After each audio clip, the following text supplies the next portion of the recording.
I have about 50% of my wardrobe has tags on it still. I've been public about this. Because, it's really first for like it's really first about like whatever the place's return window is. Yeah. 30, 60, 90. But then you gotta be honest, I forget they're on there. You know? But then I went ahead and said, F that. And I went on eBay or Amazon and I bought the tagging gun. So you could retag. Yeah, because once you I don't understand. I don't understand. Sick. They're like ironclad law. It's like if the little plastic thing is off, no way. But if it's on, it doesn't matter what happened to it. So I'm like, well, I'm gonna get it. So So if I ever did take one off in the past, I would take them all off, and I had a cigar box full of the tags. So that if I wore it and I was like, this is tight, I didn't like the way I would just tag it again and bring it back. Then I was like, why am I doing this extra step? Now I just leave the tags on. Dude. Now we're going to turn into a real therapy session here because, Sal, you're probably aware of this. You're a rich man. What? I save money. I save my money. Yeah. So is this from principle? It's principle. It's principle? Had nothing to do with the money. I just, I hate feeling like I made the wrong decision. That's therapy. There it is. There it is. I'm an overthinker. It's not even the principle of returning. It's about the decision making. Yeah. So if I pay money for a shirt and then I don't like it or whatever, and I'm just like, I'm stuck with this thing. Dude, the tag gun that's commitment. Yeah. So that puts the tag on the... I got the tag on 25 years ago. Yeah. I still have it. It's in my it's in my laundry room drawer. And this is to put like the tag back on like the tag? Yeah, it's got a needle. You like thread a needle with the plastic, and I have long and short. Got it. Yeah. So I can accommodate any style. What I used to do is I used to literally make a note of where the tag was on the shirt before I ripped it. Because I had a couple of awkward moments where they're like, we don't tag there. We tag here. And I was like, well, I don't know who got this before me and brought it back. Somebody tagged it there and it wasn't me. What percentage of shirts are you returning? I usually don't really return them. I knew you were going to say that. I was. I never do. But I have. But the percentage is low. It's just a safety net. Yeah. You know what I mean? It's the comfort of knowing. It's the comfort of knowing that if I feel like I made the right choice, I have a backup plan. That's it. I'm backup plan, unreal backup plan guy. But just let it go, brother. I know. You don't need to have a backup plan for your shirts. You need to have a backup plan for if something goes wrong on tour, not my shirt. I know. See, but to take this back, I know. I'm self-aware. Yeah. You know what I mean? I'll pull myself away from it sometimes. If you're self-aware, you can be as crazy as you want, but if you know it, then it's all good. But the backup plan is the money. Like, you don't need any plans when you have money.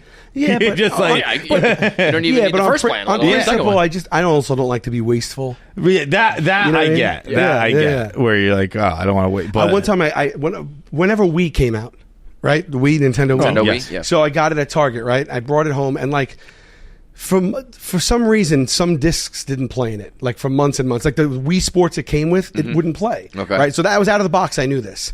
And I kept being told, oh, no, you're doing it wrong, this, that, the other, whatever.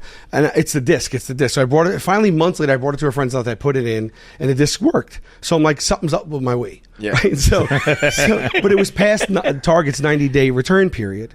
So I'm like, all right, this is what I'm going to do.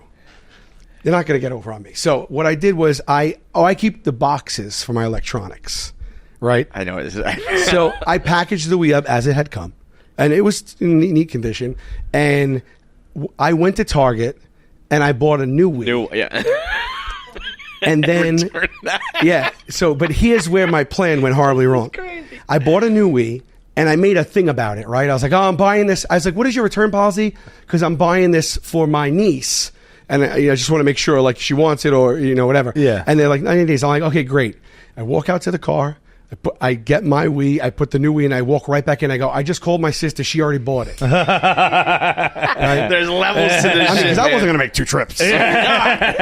So she already bought it. And they go, okay, whatever. And they take the thing and they scan it and they go, scan it and scan. They go, this isn't the Wii you just got. No. And I'm like, what? I'm like, what are you talking about? I just was in here. They're like, no. They turn the box. They go, every Wii has a serial number that's on the receipt, and it's the serial number is on the box of the Wii and on the Wii itself, and that wasn't matching the serial number. So they actually looked at the console itself. Yeah, the console, but that's also on the box, right? And the console, and it's on the receipt. So she goes, he's like, I can't take this back. And I'm like, what do you mean you can't take it? I had to double down. Yeah. Because like, let's say I was innocent. How would I react? Right. That's how you have to be. You have to be insulted. I had to show him how I would react. Yeah. And I was like, what do you mean? What do you mean not taking it back? He's like, this isn't matching. I go, and that's my problem? He goes, I said, I just was in here. I just walked in. Yeah, you have to almost act like I don't even know what you mean matching. Like, this is right. Yeah. Right. And I was like, and so he's like, we can't take it back. I'm like, I want to see a manager, right? So let me think, because this has been a while. Let me think about exactly what I did. This is unbelievable. So okay. So I was like, no, they fought me tooth and nail. They wouldn't take it back. So I'm like, all right. So what I did was, I left. I saved this fight for another day. I took out my Wii. I put it in the box. Yeah, of the that's Wii what you had to do. That had the other serial number on it. Yes. And then I went back and I returned that, and they didn't know. Weren't any of the wiser, right? Mm-hmm.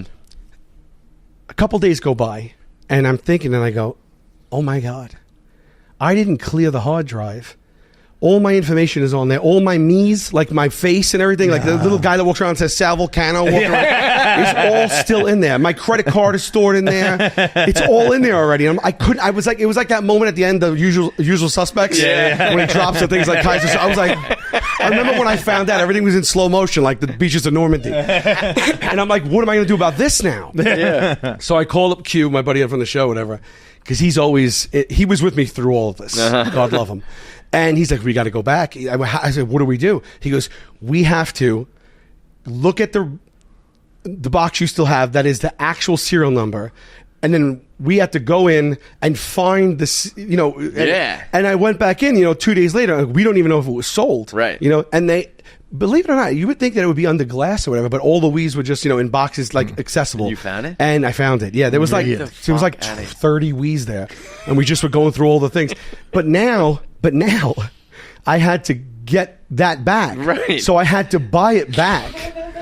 I had to buy that Wii back, and then go in the car, swap it for the Wii I stole, and then I returned the good Wii, and I still to this day have the bad Wii.